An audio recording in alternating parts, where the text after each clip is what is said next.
여러분, 자식에게 외면당한 서러움 느껴보신 적 있으신가요?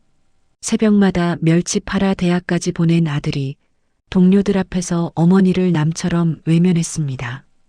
출입 불가, 관계 없음이라 적힌 종이 한 장이 어머니 손에 쥐어졌습니다. 그런데 며칠 뒤 이 어머니에게 예상치 못한 반전이 찾아옵니다. 오늘의 사연 시작합니다. 무료 구독 버튼 눌러주세요. 새벽 4시 재래시장 골목에는 아직 가로등 불빛만 희미하게 켜져 있었습니다. 박연희는 창고 앞에 쌓아둔 마른 멸치 자루를 두 손으로 들어 올리다가 허리에서 뻐근한 통증이 올라가 잠시 멈춰 섰어요. 차가운 새벽 공기가 연희의 굽은 등을 스쳤죠. 연희는 이를 악물고 자루를 손수레 위에 올린 뒤 무릎을 천천히 굽혔다 펴며 좌판을 펼칠 자리로 수레를 끌고 갔습니다. 수레바퀴가 젖은 바닥에 끌리며 삐걱거리는 소리를 냈어요. 연희는 허리를 제대로 펴지 못한 채 구부정한 자세로 멸치를 종류별로 나누어 담았습니다.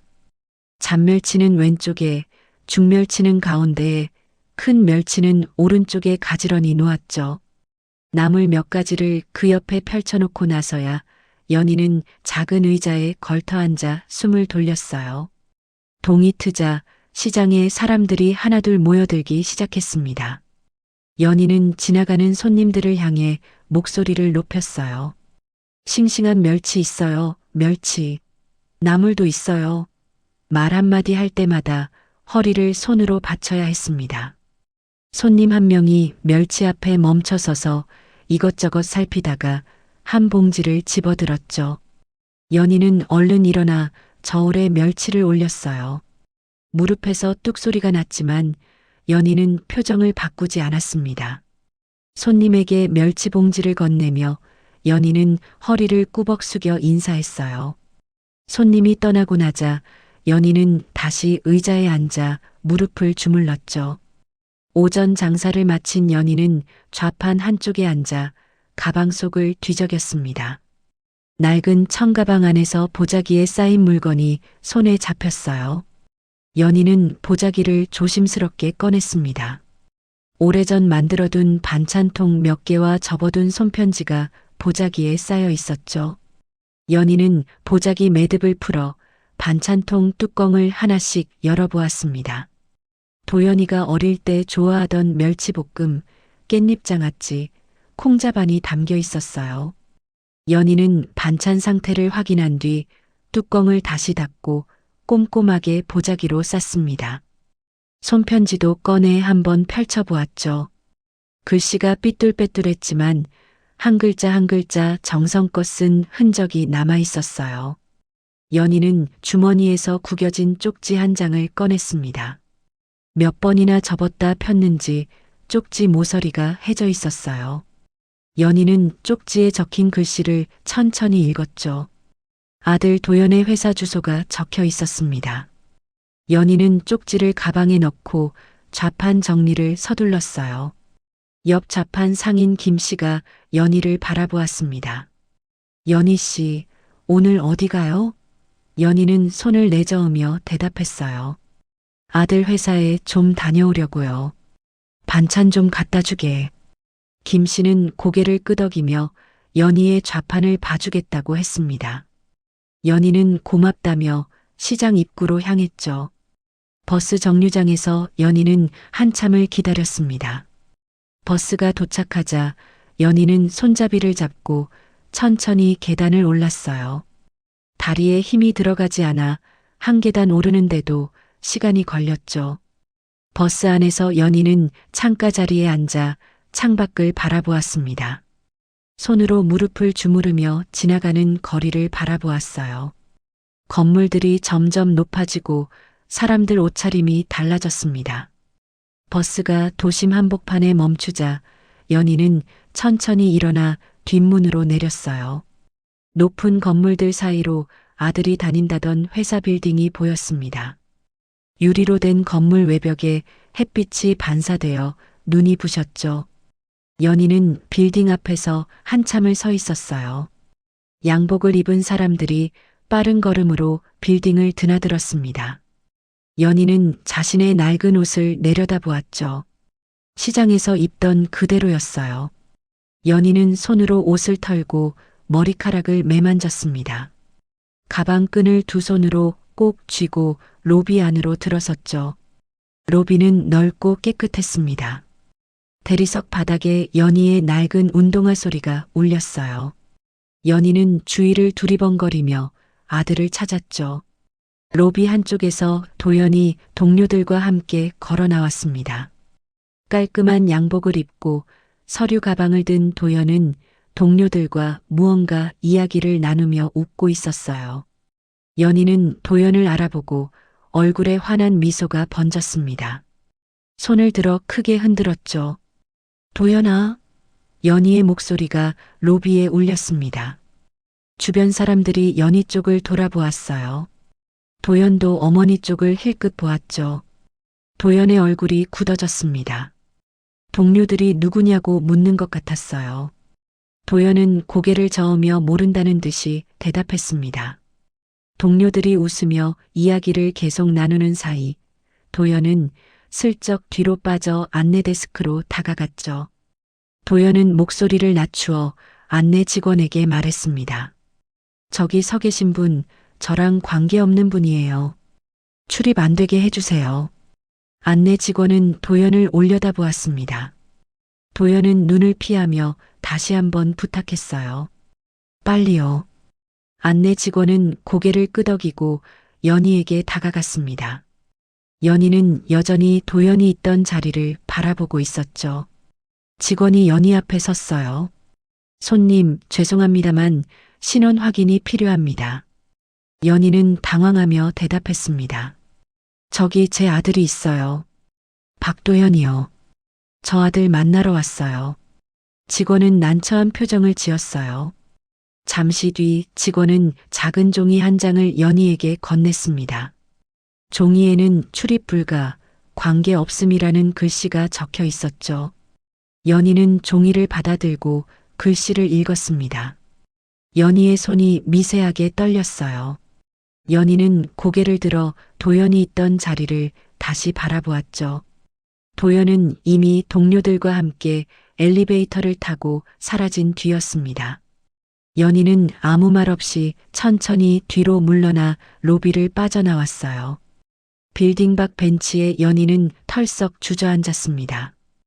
허리 통증 때문에 상체를 앞으로 숙였죠.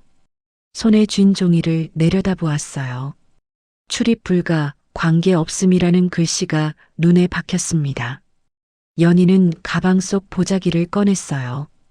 반찬통과 손편지가 들어 있었죠. 연희는 보자기를 펼쳐 반찬통을 만져보았습니다. 새벽부터 정성껏 준비한 것들이었어요.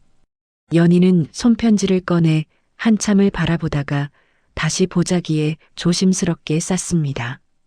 지난 몇 달 동안 있었던 일들이 하나씩 떠올랐어요. 도연에게 전화를 걸어도 받지 않았던 일, 명절에 오겠다더니 갑자기 취소했던 일, 생일에 아무 연락도 없었던 일이 차곡차곡 쌓여 있었죠. 연희는 그때마다 아들이 바쁘겠거니 생각했습니다. 회사 일이 많겠거니 피곤하겠거니 스스로를 달랬어요. 연희는 보자기를 가방 깊숙이 넣고 벤치에서 일어섰습니다. 지하철역으로 향하는 연희의 발걸음은 무거웠어요. 역 입구 계단을 내려가던 연희는 갑자기 눈앞이 흐려지며 몸이 휘청거렸습니다. 연희는 난간을 두 손으로 꽉 잡고 멈춰섰죠. 심장이 빠르게 뛰었어요. 뒤에서 오던 사람들이 연희를 피해 지나갔습니다. 누군가 괜찮으냐고 물었지만 연희는 손을 내저으며 괜찮다고 대답했어요. 연희는 눈을 감고 깊게 숨을 들이쉬었습니다. 숨을 내쉬고 다시 들이쉬기를 몇 번 반복한 뒤에야 어지러움이 조금 가라앉았죠. 연희는 난간을 잡은 채 천천히 한 계단씩 내려갔어요. 시장으로 돌아온 연희는 좌판 앞에 섰습니다. 김 씨가 연희를 보더니 놀란 표정을 지었어요.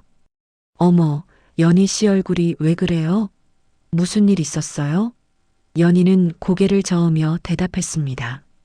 아무 일도 없어요. 고마워요. 봐줘서. 연희는 좌판 정리를 시작했어요. 남은 멸치를 자루에 담고 나무를 정리했죠. 그런데 허리 통증이 점점 심해져서 몸을 펴지 못했습니다. 연희는 결국 의자에 털썩 앉아 한참을 쉬었어요. 이마에 식은땀이 맺혔죠. 김 씨가 걱정스러운 눈으로 다가왔습니다. 연희 씨, 오늘 많이 안 좋아 보여요. 병원 가봐야 하는 거 아니에요? 연희는 손을 내저으며 괜찮다는 표시를 했습니다. 그러고는 손짓으로 오늘은 일찍 접겠다고 알렸어요. 김 씨는 걱정스러운 표정으로 연희가 짐을 싸는 것을 도와주었죠. 집으로 돌아온 연희는 현관문을 열고 어두운 방 안으로 들어섰습니다. 불도 켜지 않은 채 침대 가장자리에 앉았어요. 한참을 그렇게 앉아 있다가 연희는 서랍에서 오래된 통장을 꺼냈습니다. 통장을 펼쳐 남은 잔액을 확인했죠. 이번 달 생활비를 계산해 보았어요. 월세, 공과금, 식비를 빼면 남는 돈이 거의 없었습니다. 연희는 한숨을 내쉬었죠. 연희는 작은 메모지를 꺼내 병원 가기라고 적었습니다. 메모지를 벽에 붙이고 한참을 바라보았어요. 병원에 가면 검사비가 얼마일지, 약값은 또 얼마일지 머릿속으로 계산했죠. 연희는 천천히 손을 뻗어 메모지를 떼어냈습니다. 종이를 손안에서 구겼어요. 구겨진 종이를 쓰레기통에 넣고 연희는 불을 끈 방 안에 혼자 앉아 있었습니다. 창밖으로 저녁 어스름이 내려앉았죠. 연희는 가방에서 보자기를 꺼내 무릎 위에 올려놓았습니다. 아들에게 전해주지 못한 반찬통과 손편지가 그 안에 그대로 있었어요. 다음 날 아침 연희는 눈을 떴지만 몸이 침대에 붙어 있는 것 같았습니다. 허리 통증이 밤새 더 심해졌어요. 연희는 천천히 몸을 일으키려 했지만 허리에서 날카로운 통증이 올라와 다시 누웠죠. 천장을 바라보며 거친 숨을 내쉬었습니다. 옆으로 몸을 돌려 팔꿈치로 매트리스를 짚었어요. 팔에 힘을 주어 상체를 일으키는 데만 몇 분이 걸렸죠. 침대 가장자리에 걸터 앉아 두 손으로 무릎을 짚고 한참을 앉아 있었습니다. 연희는 부엌으로 향했어요. 시장에 나갈 준비를 해야 했죠.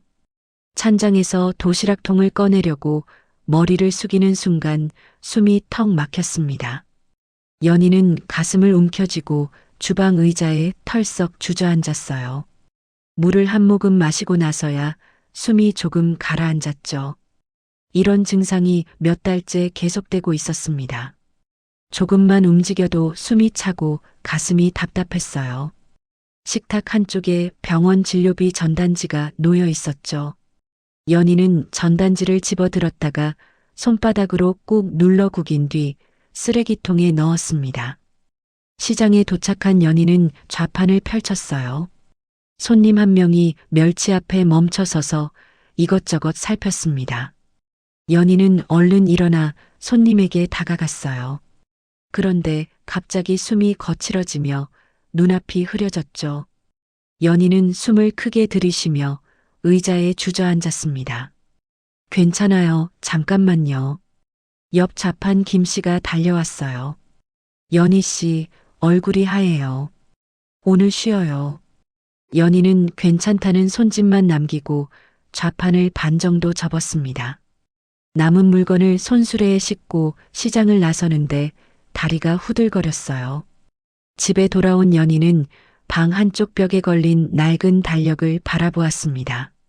빨간 펜으로 동그라미가 쳐진 날짜가 있었어요. 며칠 뒤 미나의 졸업 예정일이었죠. 연희는 그 날짜를 손가락으로 어루만졌습니다.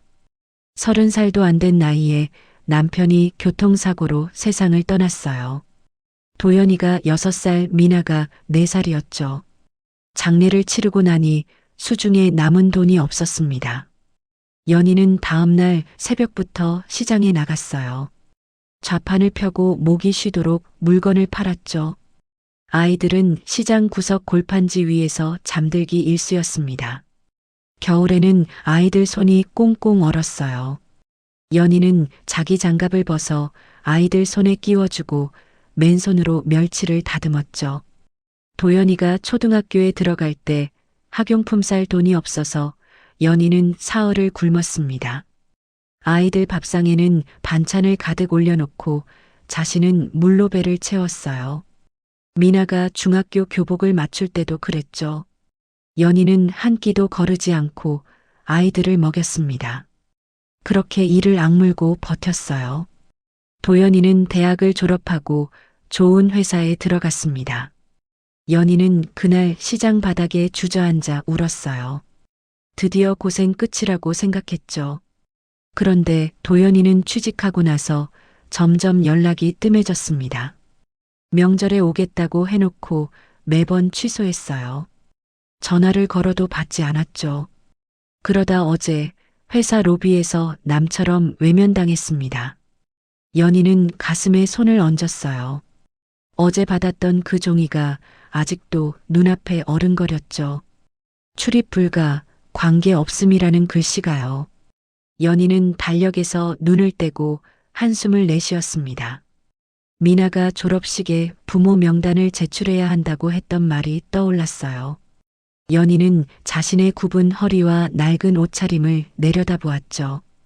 졸업식장에서 양복 입은 아버지들, 단정한 어머니들 사이에 허리 굽은 시장 아줌마가 서 있는 모습을 상상했습니다.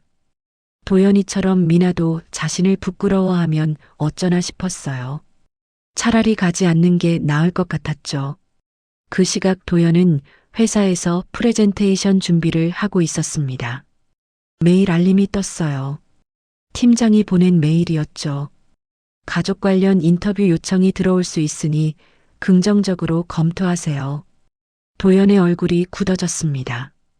어제 로비에서 있었던 일이 떠올랐어요. 도연은 망설임 없이 메일을 삭제했죠. 휴대폰을 꺼내 개인 SNS 계정을 비공개로 전환했습니다. 오후가 되자 연희는 서랍 앞에 앉았습니다. 오래된 서류들을 뒤적이다가 보험증을 꺼냈어요. 통장 사본도 함께 꺼냈죠. 연희는 그것들을 한참 바라보았습니다. 몸은 점점 아프고 병원에 갈 돈은 없고 아들에게는 외면당했어요. 앞으로 어떻게 살아야 할지 막막했죠. 연희는 작은 종이 상자에 서류들을 넣었습니다. 메모지를 꺼내 몇 가지 숫자를 적었어요. 손이 떨렸죠. 메모를 접어 가방 안쪽에 넣고 연희는 창밖을 바라보았습니다. 저녁 무렵 연희는 집을 나섰어요. 천천히 걸어 강둑으로 향했죠. 강변을 따라 가로등에 불이 하나씩 켜지고 있었습니다. 연희는 난간 주변을 천천히 걸었어요. 지난 몇 달 동안 있었던 일들이 떠올랐죠. 점점 심해지는 통증, 숨이 차오르는 증상, 어제 로비에서 아들에게 외면당했던 순간이 가슴을 짓눌렀습니다. 연희는 난간 앞에 멈춰 섰어요. 두 손을 난간 위에 올렸죠. 강물 위로 가로등 빛이 흔들리며 반사되고 있었습니다. 차가운 쇠난간이 손바닥에 닿았어요. 연희는 몸을 앞으로 약간 기울였죠. 그 순간 문득 미나의 얼굴이 떠올랐습니다. 예전에 미나가 건넸던 쪽지가 생각났어요. 엄마, 졸업식엔 꼭 와줘. 약속이야. 연희는 천천히 몸을 뒤로 빼고 난간에서 손을 내려놓았습니다. 한참을 그 자리에 서서 강물을 바라보다가 발걸음을 돌렸어요. 집으로 돌아온 연희는 도시락통을 꺼내 다음 날 시장에 들고 갈 물건을 정리했습니다. 딸 얼굴만 한번 보고 나서 결정하자고 마음먹었어요. 졸업식까지만 버티자고요.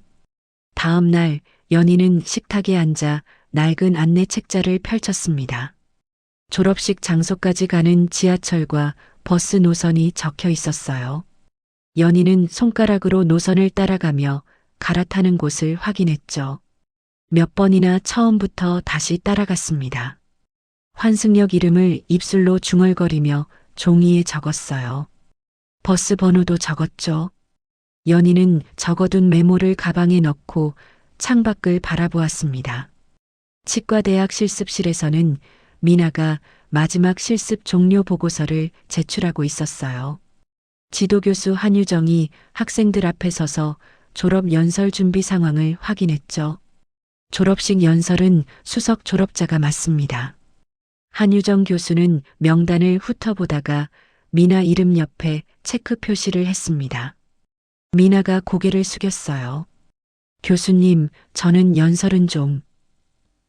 박미나 학생이 수석이에요. 당연히 해야죠. 한유정 교수는 단호하게 말했습니다.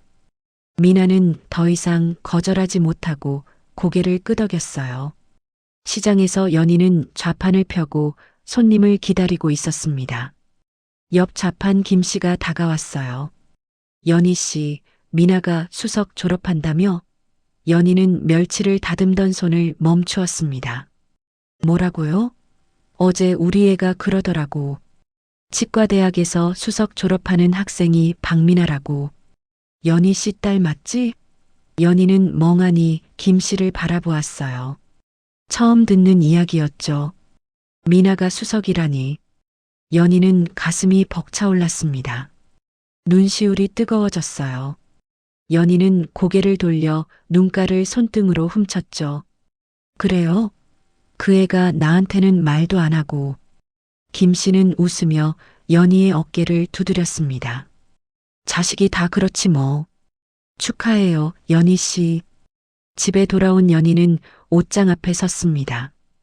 오래된 옷장 문을 열자 삐걱거리는 소리가 났어요. 연희는 옷장 안쪽에서 베이지색 코트를 꺼냈죠. 10년도 넘은 코트였습니다. 미나가 대학에 붙었을 때 기념으로 샀던 거예요. 그 뒤로 특별한 날에만 꺼내 입었죠. 연희는 코트를 침대 위에 펼쳐놓고 손으로 주름을 폈습니다. 소매 끝이 조금 해졌지만 아직 입을 만했어요. 연희는 옷장 아래쪽에서 구두도 꺼냈습니다. 검은색 가죽 구두였어요. 바닥을 뒤집어 확인했죠. 굽이 많이 달아 있었습니다. 그래도 다른 구두가 없었어요. 연희는 구두를 마른 걸레로 닦았습니다. 가방도 꺼내 먼지를 털었어요.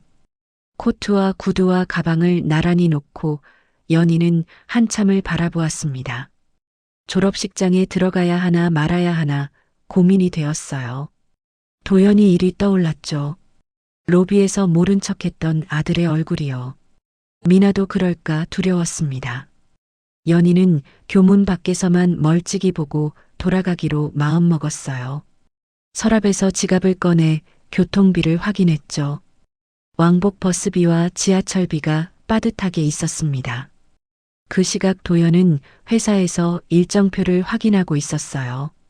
졸업식 날짜와 회사 발표 일정이 겹쳤죠. 도연은 발표 준비 항목에 우선 표시를 했습니다. 메일함에 사내 뉴스레터 검토 요청이 와 있었어요. 가족과 함께하는 특별한 순간이라는 문구가 들어간 내용이었죠. 도연은 메일을 읽지도 않고 삭제했습니다. 졸업식 전날 밤 연희는 침대에 앉아 휴대폰을 들었습니다. 미나에게 전화를 할까 고민했어요. 화면에 미나 이름이 떠 있었죠. 연희는 메시지 입력창을 열었습니다. 무슨 말을 써야 할지 몰랐어요. 졸업 축하한다라고 적었다가 지웠죠. 엄마 간다라고 적었다가 또 지웠습니다. 연희는 한참을 그렇게 썼다 지웠다를 반복하다가 결국 휴대폰을 내려놓았어요. 연락 없이 교문 밖에서만 보기로 했죠. 미나가 엄마를 발견하지 못해도 상관없었습니다. 그냥 멀리서 얼굴만 보면 되었어요. 졸업식 아침 연희는 새벽같이 일어났습니다. 몸을 씻고 머리를 빗었어요.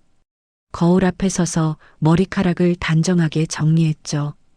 베이지색 코트를 꺼내 입었습니다. 단추가 하나 떨어져 있는 것을 발견하고 바늘과 실을 꺼내 꿰맸어요. 구두를 신고 가방을 들었습니다. 가방 안에는 도시락과 물티슈, 손수건이 들어 있었어요. 도시락은 혹시 미나를 만나게 되면 주려고 싸둔 거였죠. 연희는 거울에 비친 자신의 모습을 한 번 더 확인하고 집을 나섰습니다. 캠퍼스 근처 정류장에서 내린 연희는 주위를 둘러보았어요. 젊은 학생들이 부모와 함께 웃으며 사진을 찍고 있었죠. 양복을 차려입은 아버지들, 단정한 원피스를 입은 어머니들이 자녀와 나란히 서서 환하게 웃고 있었습니다. 연희는 자신의 낡은 코트를 내려다보았어요. 발걸음이 멈추었죠. 교문을 향해 걸어가다가 연희는 다시 돌아섰습니다.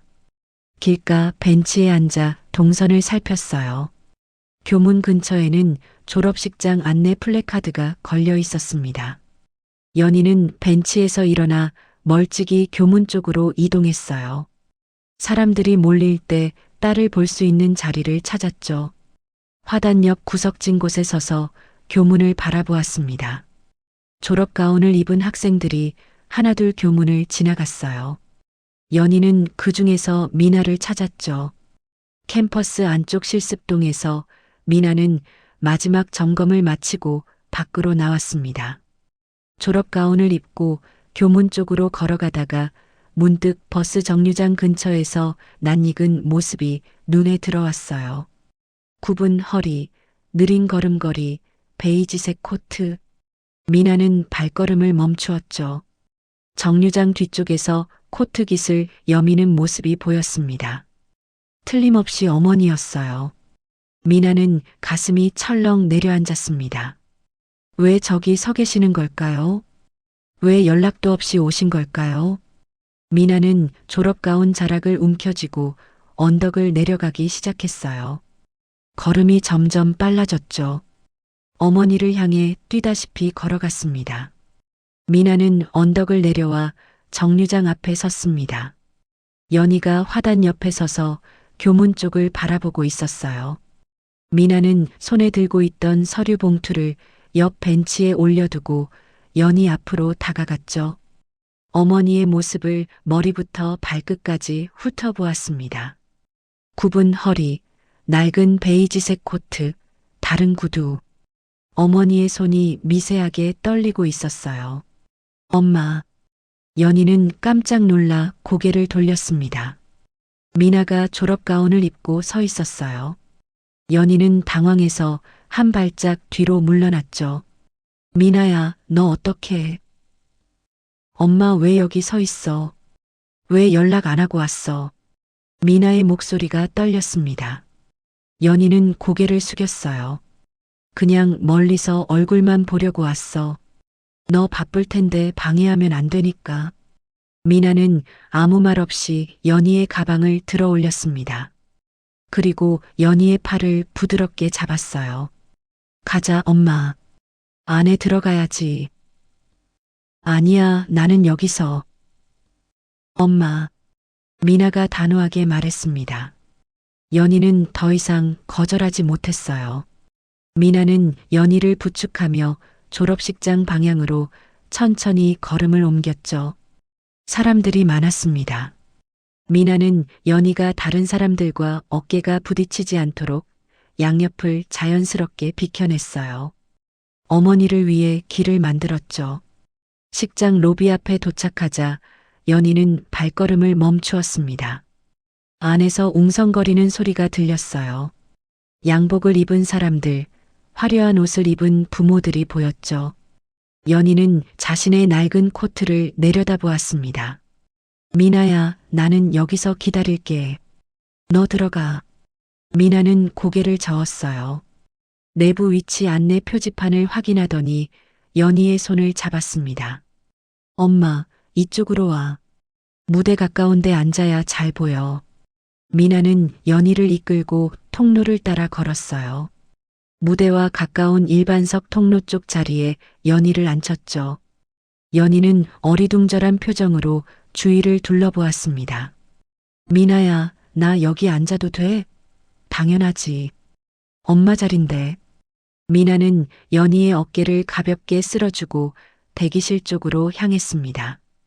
대기실에서는 한유정 교수가 졸업생 명단을 점검하고 있었어요. 학생 이름 옆에 부모 참석 여부가 적혀 있었죠. 한유정 교수는 명단을 훑어보다가 박미나 이름에서 멈추었습니다. 부모 명단 칸이 비어 있었어요. 한유정 교수는 잠시 생각에 잠겼죠. 몇 년 전 재래시장 봉사활동을 갔을 때가 떠올랐습니다. 허리가 굽은 아주머니가 좌판에 앉아 멸치를 팔고 있었어요. 그 아주머니가 우리 딸이 치과대학에 다닌다고 자랑스럽게 말했던 기억이 났죠. 혹시 그 아주머니가 미나 어머니일까 싶었습니다. 식장 내부 대형 화면에 졸업생 소개 영상이 재생되기 시작했어요. 객석에 앉은 연희는 화면을 바라보았죠. 학생들의 이름과 사진이 하나씩 지나갔습니다. 그러다 화면에 박미나 수석 졸업이라는 문구가 떴어요. 미나의 사진이 크게 나왔죠. 연희는 숨을 멈추었습니다. 무대 방향으로 고개를 돌렸어요. 눈시울이 뜨거워졌죠. 옆에 앉은 사람들이 박수를 쳤습니다. 연희도 두 손을 모아 박수를 쳤어요. 행사가 진행되는 동안 진행요원이 대기실로 들어왔습니다. 미나에게 무대 뒤로 이동하라는 손짓을 보냈어요. 미나는 고개를 끄덕이고 무대 뒤 대기실로 향했죠. 대기실에서 한유정 교수가 기다리고 있었습니다. 박미나 학생, 수석 졸업자 답사 준비됐죠? 미나는 가운 주머니에서 접어둔 메모를 꺼냈어요. 네, 교수님. 그런데 제가 말을 잘 못해서. 한유정 교수는 미나의 메모를 받아 빠르게 훑어보았습니다. 메모에는 감사 인사와 함께 부모에 대한 언급이 적혀 있었어요. 시장에서 좌판을 펴며 키워주신 어머니 이야기가 담겨 있었죠. 이거 좋네요. 이대로 하면 돼요. 한유정 교수는 미나에게 메모를 돌려주며 말했습니다. 부모님 이야기 무대에서 자연스럽게 풀어내요. 진심을 담아서. 미나는 고개를 끄덕였어요.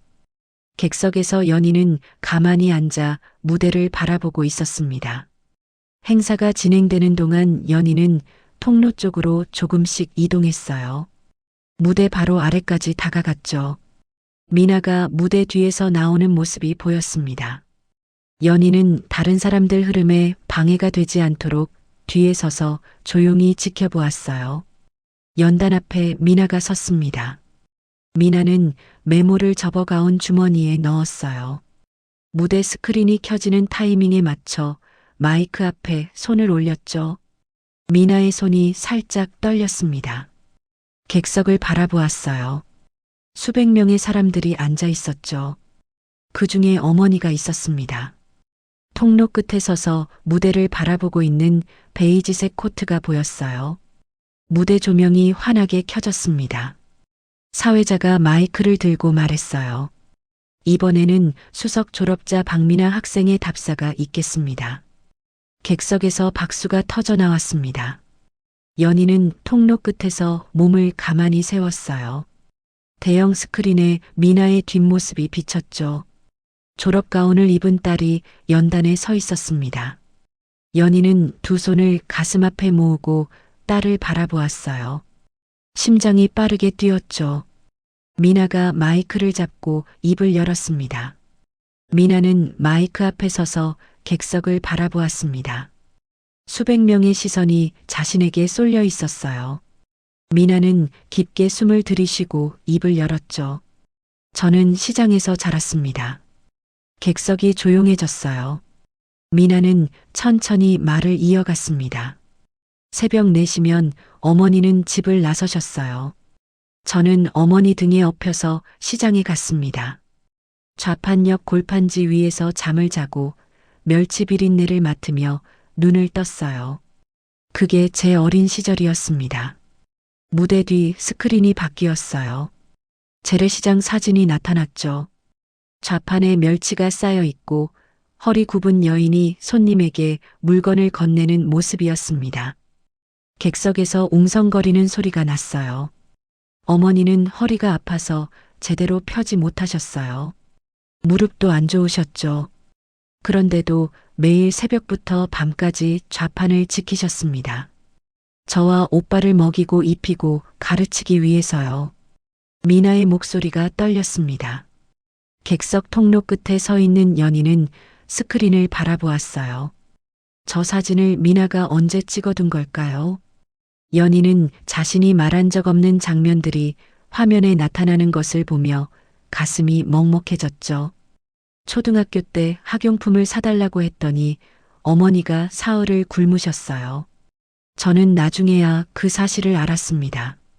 중학교 교복을 맞출 때도 그랬죠.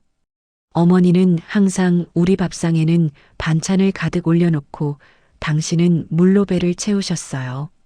스크린에 새로운 사진이 떴습니다.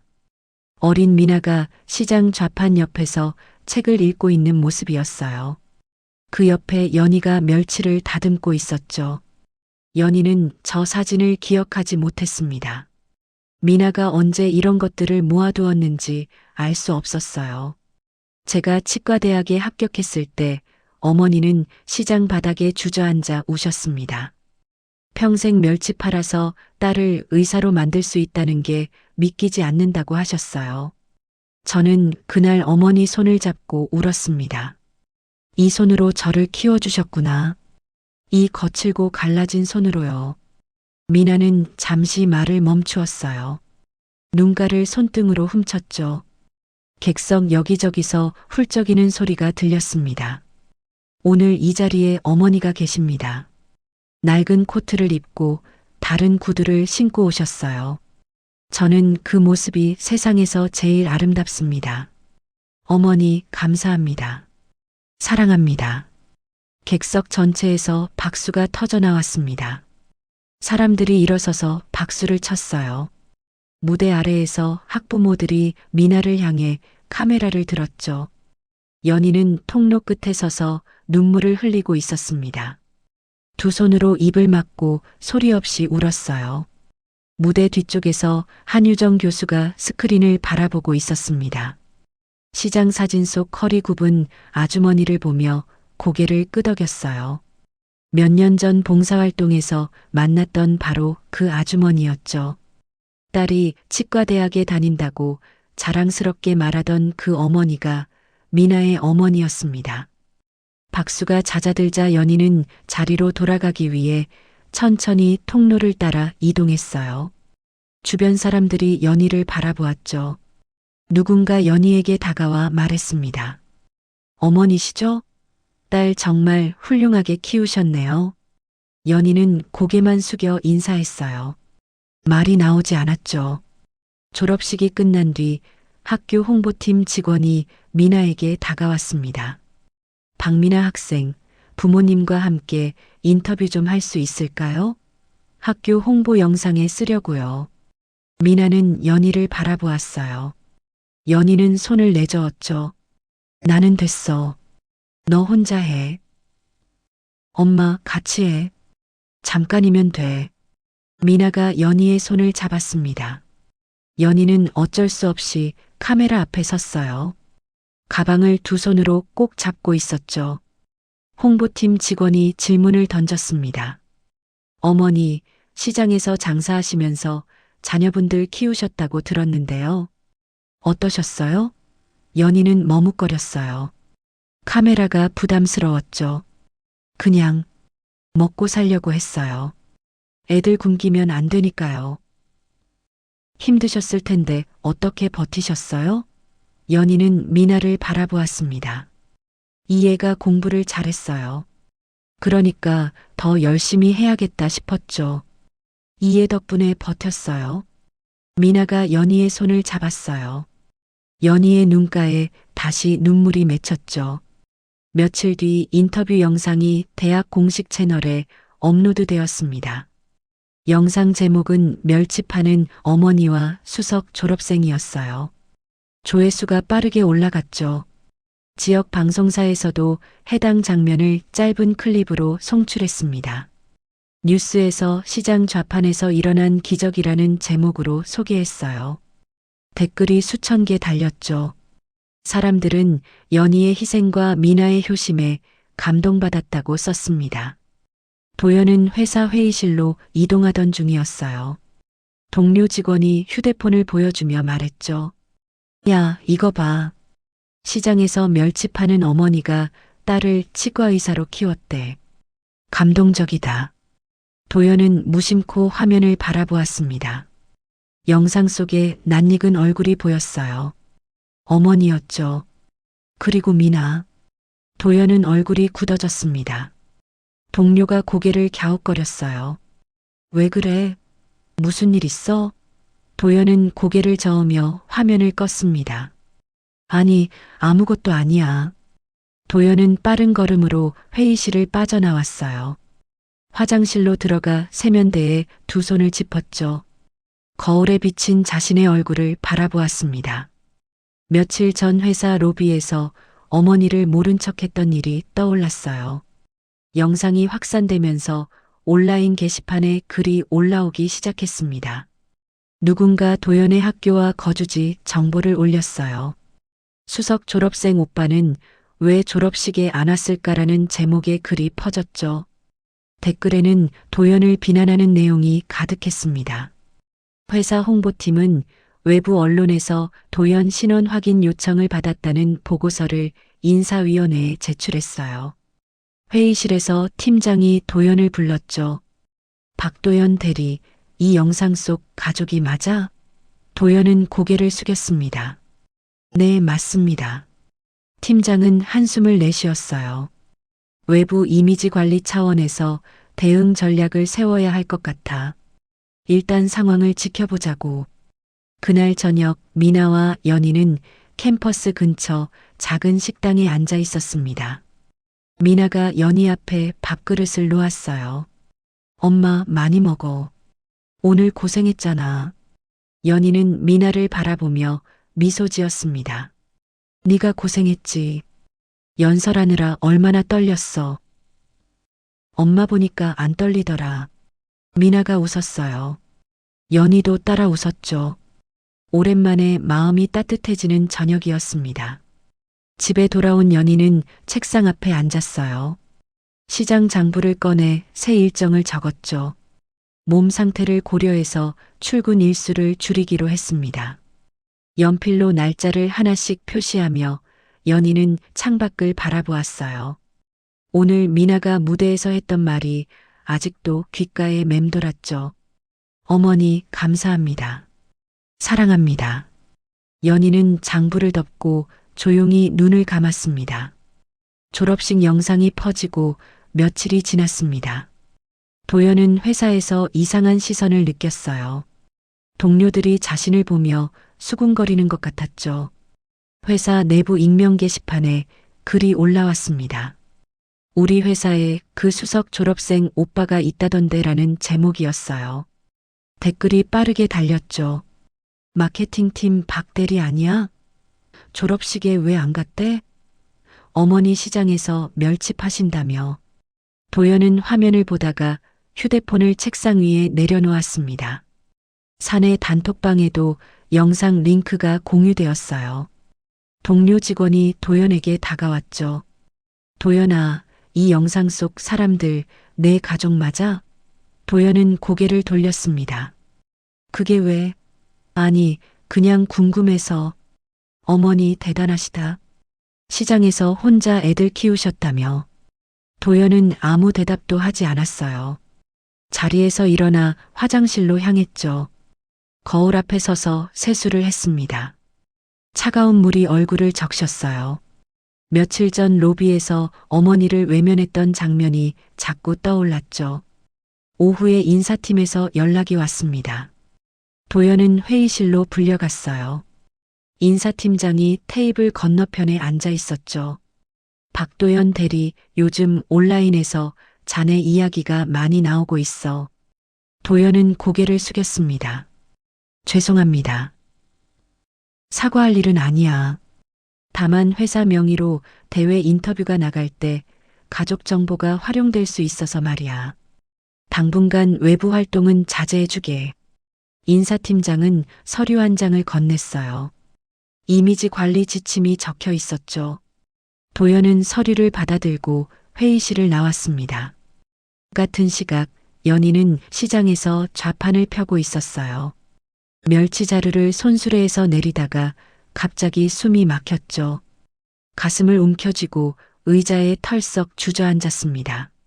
숨을 쉬려고 해도 공기가 제대로 들어오지 않았어요. 얼굴이 하얗게 질렸죠. 옆 좌판 김 씨가 달려왔습니다. 연희 씨, 괜찮아요?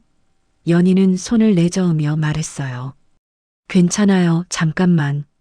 하지만 몇 분이 지나도 숨이 가라앉지 않았습니다. 김 씨는 연희를 부축해 의자에 앉히고 물을 가져다 주었어요. 다른 상인들도 모여들었죠. 연희 씨, 오늘 장사 접어요. 이러다 쓰러지겠어. 연희는 결국 상인들의 도움을 받아 좌판을 접었습니다. 김 씨가 연희를 동네 보건소까지 데려다 주었어요. 보건소에서 간단한 심전도 검사를 받았습니다. 의사가 결과를 보며 말했어요. 어머니, 정밀 검사를 받으셔야 할 것 같아요.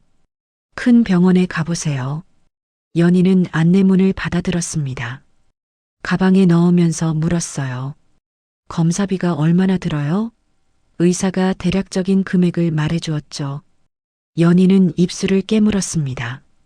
그 돈이면 한 달 생활비였어요. 연희는 보건소를 나와 집으로 돌아왔죠. 병원 예약은 하지 않았습니다. 미나는 병원 실습 중이었어요. 휴대폰이 울렸죠. 모르는 번호였습니다. 받아보니 시장 김 씨였어요. 미나 씨, 나 시장 김 씨인데 어머니가 오늘 쓰러지셨어. 지금은 집에 계신데 상태가 안 좋아 보여. 미나는 얼굴이 하얗게 질렸습니다. 지도교수에게 달려가 조퇴를 신청했어요. 택시를 잡아 타고 어머니 집으로 향했죠. 반지하 집 문을 열자 연희가 침대에 앉아 있었습니다. 거친 숨을 몰아쉬고 있었어요. 미나는 연희 앞에 무릎을 꿇고 앉았죠. 엄마, 왜 연락 안 했어? 언제부터 이랬어? 연희는 손을 내저었습니다. 괜찮아. 좀 쉬면 나아질 거야. 괜찮은 게 어딨어. 병원 가야 해. 미나는 연희를 부축해 일으켰어요. 택시를 잡아 대학병원 응급실로 향했죠. 연희는 미나 어깨에 기대어 눈을 감았습니다. 응급실에서 여러 가지 검사를 받았어요. 혈액 검사, 심전도, 폐 기능 검사. 몇 시간이 지나고 의사가 결과를 들고 왔죠. 장기간 과로와 영양 부족이 원인입니다. 허리 통증 때문에 운동도 못 하셨죠? 여러 가지가 겹쳐서 호흡 기능이 떨어진 거예요. 미나는 의사에게 물었습니다. 입원해야 해요? 지금 당장 입원까지는 필요 없어요. 하지만 꾸준히 관리하셔야 합니다. 무리하시면 안 돼요. 미나는 수첩을 꺼내 의사가 말하는 치료 계획을 적었어요. 약 복용 일정, 재검사 날짜, 주의 사항을 하나씩 기록했죠. 연희는 침대에 누워 천장을 바라보고 있었습니다. 미나야, 검사비 얼마나 나와? 엄마, 그런 거 신경 쓰지 마. 내가 어떻게 신경을 안 써. 내 돈으로 내면 안 돼. 미나는 연희의 손을 잡았어요. 엄마가 나 키울 때 돈 걱정했어?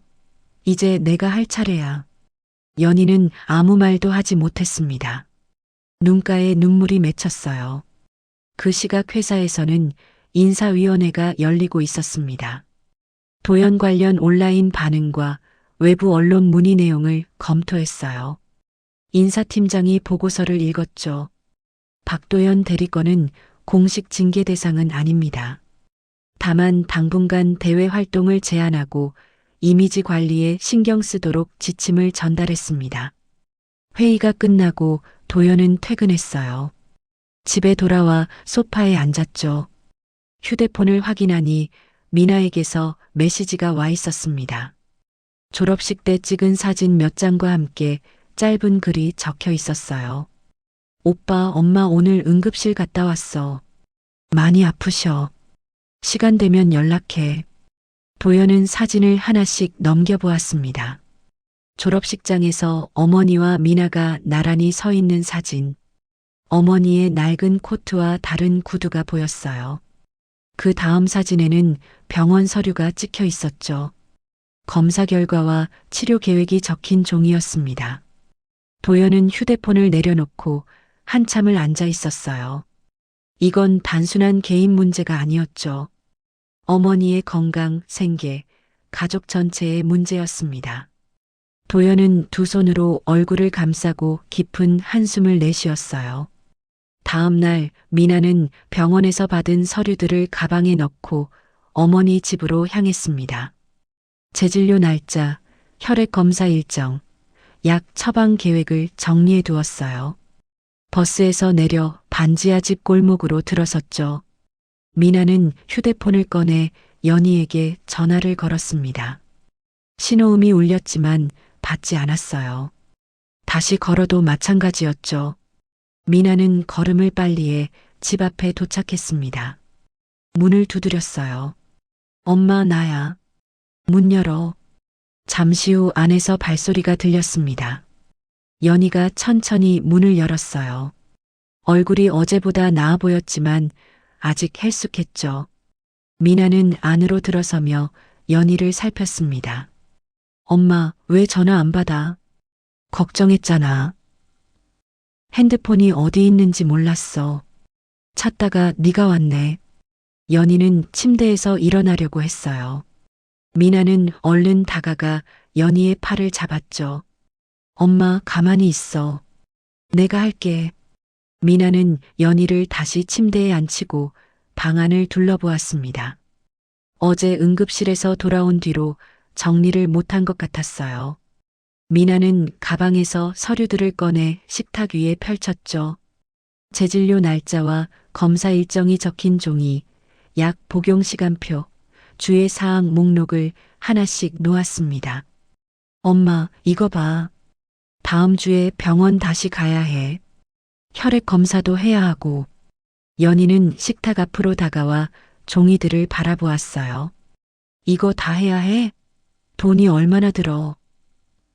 엄마, 돈 걱정하지 마. 내가 다 알아볼게. 미나는 수첩을 꺼내 메모를 적었습니다. 시장 활동 주 2회 이하라고 또박또박 썼어요. 연희가 그 글씨를 보았죠. 주 2회? 그러면 어떻게 먹고 살아? 엄마가 쓰러지면 그게 더 큰일이야. 일단 몸부터 나아야 해.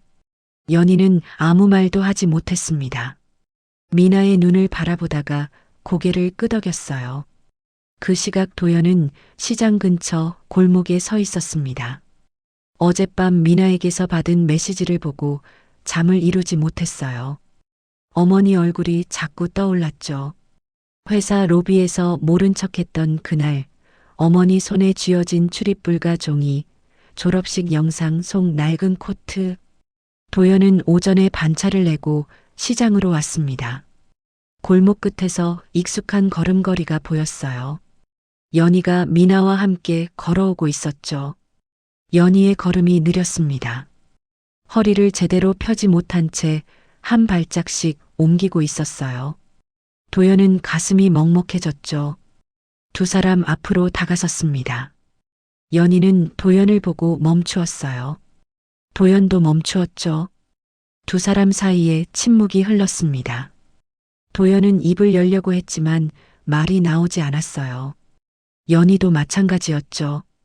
며칠 전 있었던 일이 두 사람 사이에 벽처럼 서 있었습니다. 미나가 두 사람 사이로 걸어갔어요. 연희가 들고 있던 장바구니를 받아 도연에게 건넸죠. 오빠, 이거 들어. 집에 가자. 도연은 장바구니를 받았습니다. 미나는 연희의 팔을 부축하며 앞장섰어요. 도연은 그 뒤를 따랐죠. 세 사람은 아무 말 없이 반지하 집으로 향했습니다. 집 안에 들어서자 미나는 연희를 의자에 앉혔어요.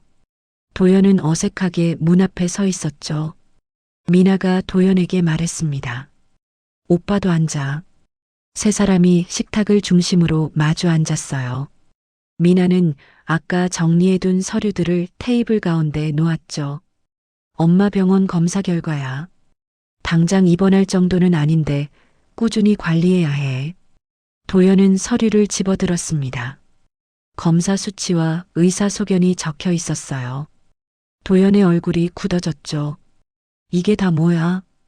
왜 이렇게 됐어? 미나가 대답했어요. 오래 일하셔서 그래.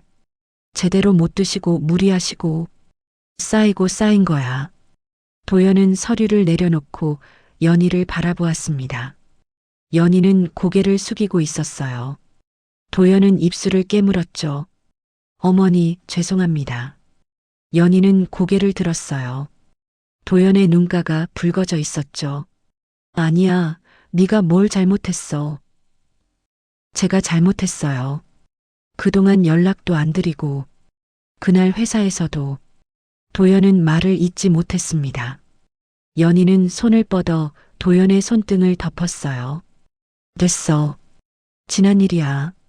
미나는 두 사람을 바라보다가 수첩을 꺼냈습니다. 이제 앞으로 어떻게 할지 정하자. 엄마 치료비는 내가 우선 낼게. 집 근처 보건소에서 진료받을 수 있어. 다음 주에 예약 잡아놨어. 연희가 고개를 저었어요. 내 돈으로 내면 안 돼. 엄마, 내가 의사 되면 돈 벌잖아. 지금은 내가 할게. 도연이 끼어들었습니다. 나도 보탤게. 생활비도 내가 일부 부담할게. 미나는 고개를 끄덕이며 수첩에 적었어요. 치료비 분담, 생활비 분담, 병원 일정. 하나씩 정리했죠. 시장 일은 어떻게 해? 엄마 혼자 못하잖아. 연희가 말했어요. 그래도 안 하면 돈이 없어. 미나는 잠시 생각하다가 말했습니다. 일단 주 2회만 나가. 내가 시간 될 때 가서 도와줄게. 오빠도 주말에 시간 되면 와. 도연은 휴대폰을 꺼내 일정표를 확인했어요. 회사 업무 일정을 훑어보았죠. 토요일 오전은 빌 수 있어. 좌판 정리 같은 거 내가 할게. 미나는 종이를 꺼내 시장 운영 계획을 작성하기 시작했습니다. 좌판 정리는 도연이, 재고 관리는 미나가, 온라인 주문 처리는 도연이 맡기로 했어요. 연희는 판매만 하고 무거운 일은 손대지 않기로 했죠. 계획표가 완성되었습니다. 미나는 종이를 식탁 한가운데 놓았어요. 세 사람은 조용히 그 종이를 바라보았죠. 잠시 침묵이 흘렀습니다.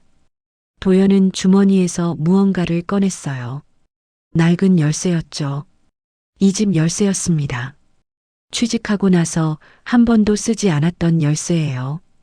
도연은 열쇠를 식탁 위에 내려놓았습니다. 앞으로 자주 올게요. 연희는 열쇠를 바라보았어요.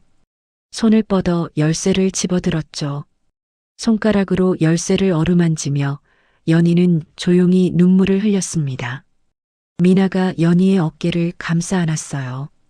도연도 자리에서 일어나 연희 곁으로 다가갔죠. 세 사람은 좁은 반지하 방에서 오랜만에 함께 있었습니다. 몇 달이 지났습니다. 시장 입구에는 새로운 간판이 걸려 있었어요. 연인의 자리라는 글씨가 선명하게 적혀 있었죠. 간판 아래로 깔끔하게 정리된 좌판이 보였습니다. 예전에는 낡은 손수레 위에 멸치 자루를 쌓아두었지만 이제는 새 테이블과 진열대가 놓여 있었어요. 멸치와 나물이 종류별로 가지런히 진열되어 있었죠. 연희는 좌판 옆 의자에 앉아 그 풍경을 바라보았습니다. 예전 같으면 새벽부터 밤까지 서서 일했을 거예요. 하지만 이제는 의자에 앉아서 손님을 맞았죠. 허리 통증이 여전히 있었지만 예전보다 많이 나아졌습니다.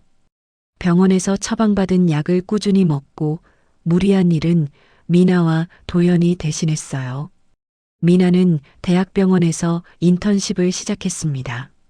하루 일과가 빠듯했지만 시간을 쪼개어 시장에 들렀어요. 오전 진료가 끝나면 점심시간에 잠깐 와서 물품 재고를 확인하고 계산을 도왔죠. 택배 업무도 미나가 맡았습니다. 온라인으로 주문이 들어오면 미나가 포장해서 택배기사에게 넘겼어요. 연희는 처음에 인터넷 주문이라는 게 뭔지 몰랐죠. 엄마, 이제 시장에 안 와도 멸치 사는 사람들이 있어. 핸드폰으로 주문하면 집까지 보내주는 거야. 미나가 설명해 주었습니다. 연희는 고개를 갸웃거렸어요. 그런 게 있어? 세상 참 좋아졌네.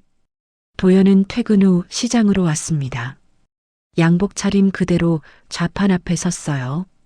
처음에는 어색했죠. 동료들이 뭐라고 할까 걱정도 되었습니다. 하지만 이제는 신경 쓰지 않았어요. 도연은 노트북을 펴고 온라인 주문 현황을 확인했죠. 정산 프로그램을 점검하고 매출을 정리했습니다. 손님이 오면 간판 아래에서 응대를 도왔어요. 어서 오세요.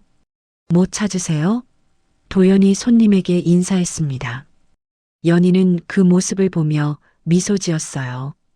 예전에는 상상도 못했던 일이었죠. 양복 입은 아들이 시장에서 멸치를 파는 모습이요. 어느 날 지역 방송사에서 연락이 왔습니다. 몇 달 전 졸업식 영상을 본 담당자가 근황 인터뷰를 요청한 거예요. 연희는 처음에 손을 내저었죠. 나는 됐어. 그런 거 안 해도 돼. 하지만 미나가 설득했습니다. 엄마 한 번만 해. 시장 홍보도 되잖아. 결국 연희는 카메라 앞에 섰어요. 새로 정리된 좌판 앞에서 인터뷰를 했죠. 담당자가 질문했습니다.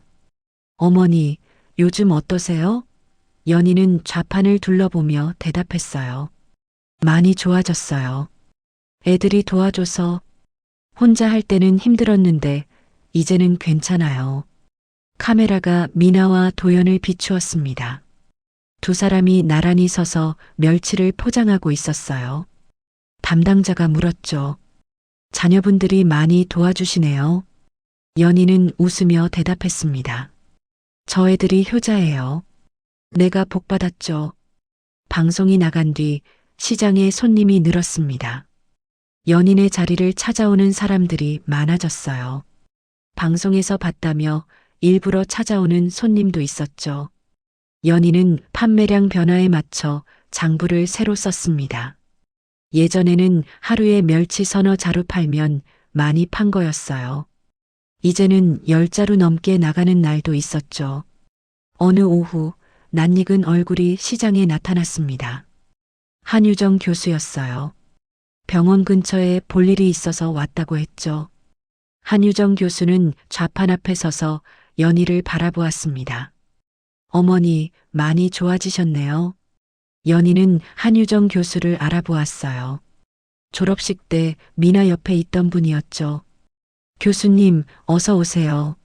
앉으세요. 한유정 교수는 의자에 앉아 연희와 이야기를 나누었습니다. 미나가 병원에서 잘하고 있다는 이야기, 연희의 건강이 나아졌다는 이야기를 했어요.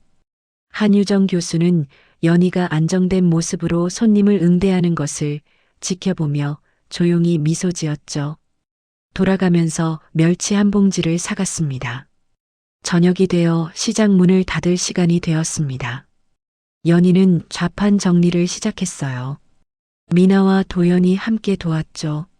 남은 멸치를 자루에 담고 테이블을 접고 진열대를 손수레에 실었습니다. 세 사람은 손수레를 끌며 골목길을 걸었어요. 미나는 가방에서 수첩을 꺼내 확인했습니다. 병원 일정표와 시장 계획표가 적혀 있었어요. 내일 오전에 환자 진료가 있고 점심에 시장에 들러야 했죠. 미나는 수첩을 다시 가방에 넣었습니다. 도연은 휴대폰을 꺼내 달력을 확인했어요. 다음 달 회사 일정이 떠 있었죠. 도연은 연희에게 휴대폰 화면을 보여주었습니다. 어머니, 다음 달 셋째 주 수요일에 병원 가시잖아요. 그날 제가 반차 내고 같이 갈게요. 연희는 화면을 보며 고개를 끄덕였어요. 그래, 고맙다. 집에 도착한 연희는 방 안으로 들어섰습니다. 예전 같으면 불도 안 켜고 어두운 방에 앉아 있었을 거예요. 하지만 이제는 달랐죠. 연희는 조명을 켜고 책상 앞에 앉았습니다. 책상 위에 약봉지가 놓여 있었어요. 연희는 약봉지를 정리하고 다음날 먹을 약을 따로 챙겨두었죠. 서랍에서 진료 안내문을 꺼내 장부 옆에 놓았습니다. 시장 준비물 체크리스트도 함께 놓았어요. 내일 가져갈 멸치자루, 나물봉지, 저울, 포장 비닐이 적혀 있었죠. 연희는 체크리스트를 하나씩 확인했습니다. 휴대폰이 눈에 들어왔어요. 연희는 휴대폰을 집어들었습니다. 사진첩을 열었죠. 새 간판이 찍힌 사진이 있었어요. 연인의 자리라는 글씨가 선명했습니다. 미나가 간판 달던 날 찍어준 사진이었죠. 연희는 사진을 넘겨보았어요. 세 사람이 간판 아래에서 함께 찍은 사진도 있었습니다. 연희가 가운데 서 있고 양옆에 미나와 도연이 서 있었죠. 세 사람 모두 웃고 있었습니다. 연희는 휴대폰을 내려놓고 창밖을 바라보았어요. 어둠이 내려앉은 골목이 보였죠. 몇 달 전 이맘때쯤 연희는 강둑 난간에 서 있었습니다. 모든 것을 포기하려 했어요. 하지만 지금은 달랐죠. 내일 시장에 나갈 생각을 하고 있었습니다. 손님을 맞을 생각, 멸치를 팔 생각, 아이들과 함께 저녁을 먹을 생각을 하고 있었어요. 연희는 의자에서 천천히 몸을 일으켰습니다. 내일을 위해 준비할 것들이 있었어요. 멸치 자루를 확인하고 옷을 골라두고 일찍 잠자리에 들어야 했죠. 연희는 방 안을 둘러보았습니다. 작은 반지하 방이었지만 이제는 춥지 않았어요. 따뜻했죠. 연희는 창문 커튼을 치고 침대로 향했습니다. 내일도 시장에 나갈 거예요. 내일도 살아갈 거예요. 여러분, 오늘 이야기 어떠셨나요? 자식을 위해 평생을 바친 어머니가 외면당했을 때 그 마음이 얼마나 아팠을지 감히 상상하기 어렵습니다. 새벽마다 좌판을 펴고 끼니를 굶어가며 자식들 밥상에 반찬을 올렸던 손이 떨리던 그 순간 연희 씨는 정말 모든 것을 놓아버리고 싶었을 겁니다. 하지만 이야기는 거기서 끝나지 않았습니다. 딸 미나의 한마디가 어머니를 다시 일으켜 세웠고 결국 외면했던 아들 도연도 돌아왔습니다. 늦었지만 가족은 다시 한자리에 모였습니다. 부모 마음은 다 그런 것 같습니다. 아무리 서럽고 힘들어도 자식이 손 내밀면 언제 그랬냐는 듯 다 용서하게 되죠. 그게 부모니까요. 오늘 이 이야기를 들으시는 분들 중에도 자식 때문에 마음고생하시는 분들 계실 겁니다. 혹은 바쁘다는 핑계로 부모님께 연락 못 드린 분들도 계실 거예요. 오늘 이야기가 그 마음을 한번 돌아보는 계기가 되셨으면 좋겠습니다. 이야기를 끝까지 들어주신 분이 계시다면 잘 들었다고 댓글 하나만 남겨주세요. 감사합니다.